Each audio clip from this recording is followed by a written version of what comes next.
How's it going? Be happy to answer any questions that I can. John, over the last three games, you guys are +5 on turnovers, 24 points off turnovers, 5 interceptions.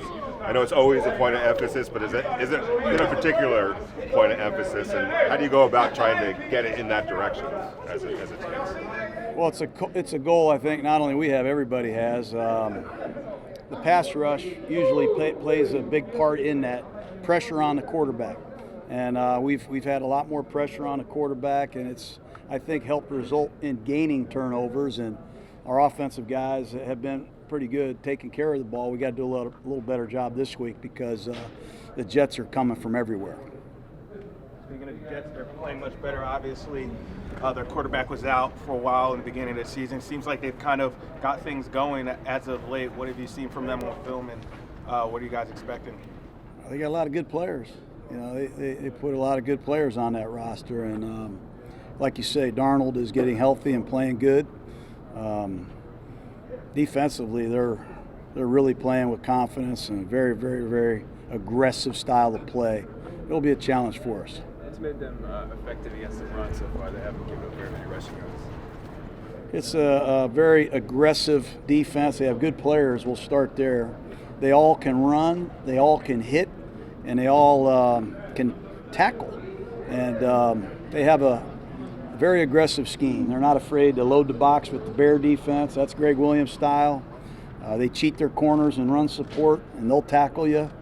And you got to give Jamal Adams his props. He is really something. John, I know you've talked about Malik Ingram a lot. Why do you think the league got away from using fullbacks as much, and why have you been one of the guys that's always said, I need that position with me? I don't know. I can't answer all that. I don't know what's going on in football in some places. They're canceling the sport in some high school. It really ticks me off. You know, it's the way the game goes, I guess. But we have a package of plays where we use a fullback, and we have a package of plays where we don't. But I still think it's a really effective way to run the football and set up some play-action passes. That's just my opinion. What makes Jamal Adams special when you say you got to give him his props? You know, he's a fearless player. He's one of the most aggressive players that you will see. His playing speed is rare. He's a linebacker playing defensive back. He's a defensive lineman playing defensive back, and he's a defensive back deluxe. He can do it all. He can rush. He can cover. He's really good. He's a sideline-to-sideline leader on that team, and he's got our attention, as does their scheme. They're all over the place. John, how quickly did you guys realize that Max Crosby had the kind of skill set and skill level that he's been showing, especially these last few weeks?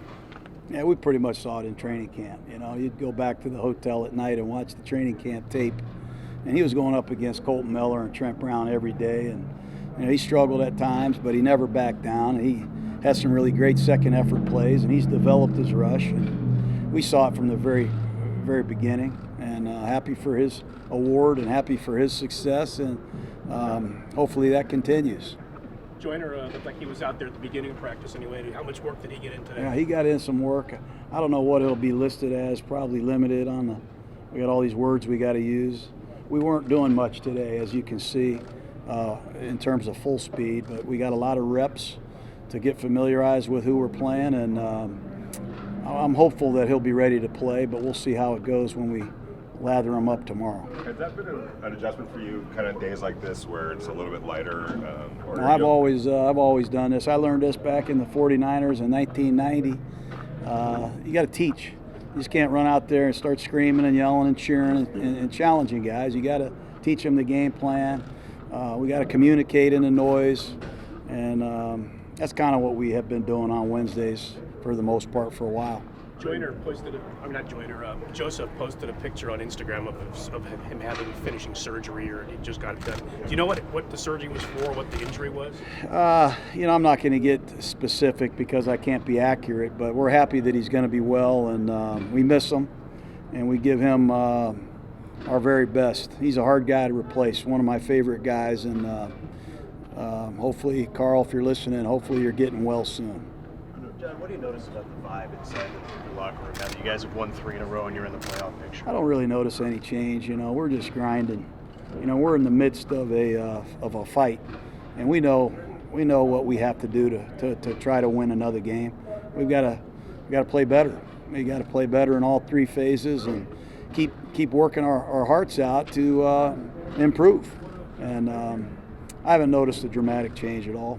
I know you talked about him the other day, but now you've had him a couple of days. What kind of role do you see for Preston Brown, and what have you seen out of him? I don't know. I just always liked Preston Brown when I studied him as a Buffalo Bill, and when he does play, he's played pretty good.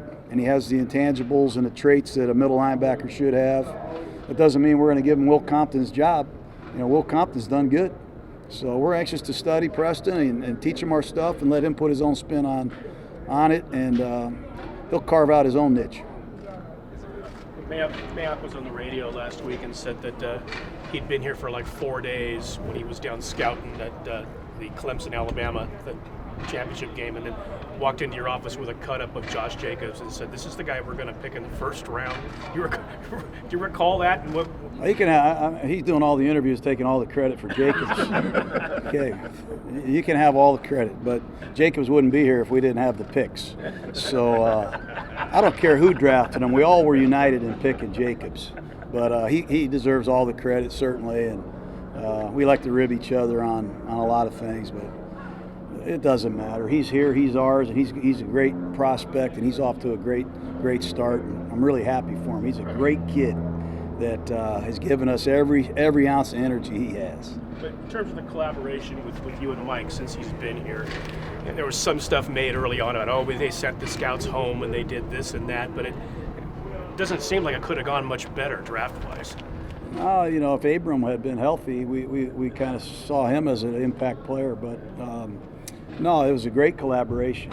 We all look at the film, coaches, scouts, and we try to get a consensus on who we want to pick.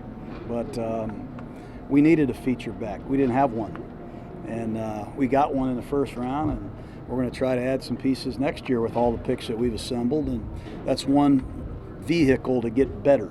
And you got to give Mike credit. He's done a nice job.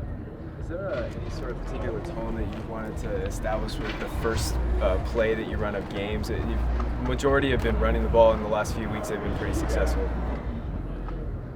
No, we put a lot of thought, into what we're doing, and I don't like to get into that too much, but we try to have a successful play to set up another successful play. That's kind of what we're trying to do.